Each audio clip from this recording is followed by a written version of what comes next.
Welcome to the slop farm. Enjoy the video. You start by confirming prerequisites: clean machine, correct needle and thread for the fabric, and a properly wound bobbin.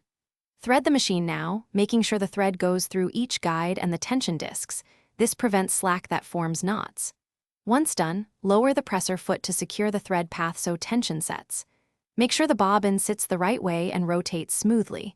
If it snags, stop and rewind the bobbin evenly before continuing. You now focus on tension and execution. Test stitch on scrap and watch both top and bobbin threads. If the bobbin thread loops on top, tighten bobbin tension slightly. If top thread loops below, reduce upper tension. Change the needle if stitches skip or thread frays, because a damaged needle causes tangles. Once done, sew a longer sample at the stitch length you'll use and inspect the stitch formation. Make incremental changes until stitches are balanced and neither side shows loops or barbs. You finish by adopting a steady stitching routine.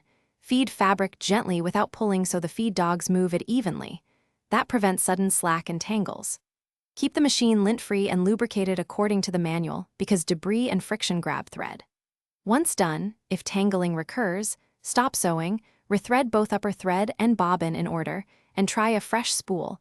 Often a damaged spool or snags on the thread path create repeat problems. Troubleshooting.